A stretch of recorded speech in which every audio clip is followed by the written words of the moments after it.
watching WAFF 48 News. Today is a First Alert Weather Day, sponsored by Mr. Electric, your area expert for home Generac generators.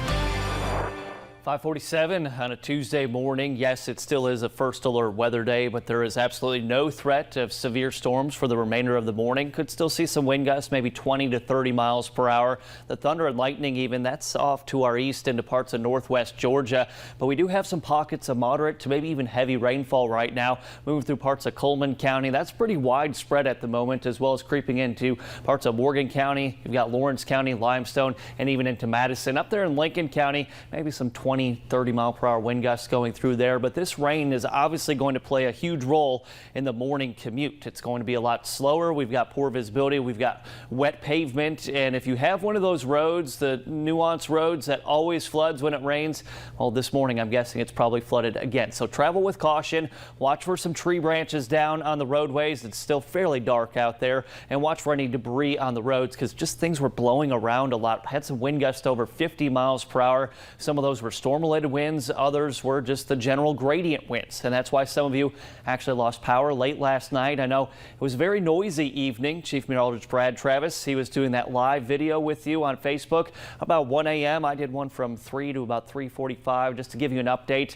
I mean, for March standards, when you get a system that doesn't produce one severe thunderstorm warning, that's really good for us. Still looking at a heavy rain threat over the next couple of hours here, but I'd say rainfall rates aren't high enough to maybe warrant any flooding concerns. Again, an isolated road here or there, but down from Bremen up and down 65 to Coleman, out to Eva, you've got Arab there, all the way out to Hartselle. But we actually have the end of the showers already in northeast Mississippi. Rainfall wrapping up. Fly breeze camera, poor visibility, low clouds. We've got the rain, of course, out there overlooking the Tennessee River indicator.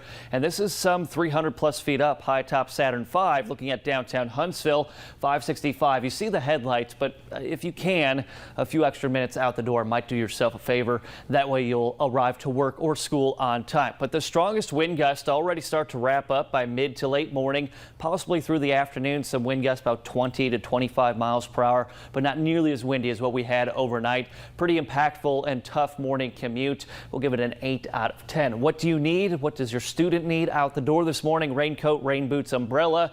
This afternoon, no rain. We'll actually have sunshine. You'll probably need the sunglasses, honestly. Temperatures will be in the upper 60s to low 70s. But here's your hour-by-hour forecast. Look at that. 6 o'clock, still at 67 degrees. Could see some areas of fog popping up overnight. At least the rain and the storms knock down our pollen count, but the tree pollen ramping up for the rest of the week. Here's your hour-by-hour forecast. I think the model is actually a little slow moving the rainfall out. I'd say by about 10 o'clock. Most of us should be dry. Last to see the rain will be northeast Alabama. There's the sunshine, highs near 70 by this afternoon. It's sunny and dry stretch of weather coming Wednesday, Thursday, Friday. Pretty seasonal. Look at the warmth, though, coming in for Easter weekend. Just beautiful, especially Easter Sunday.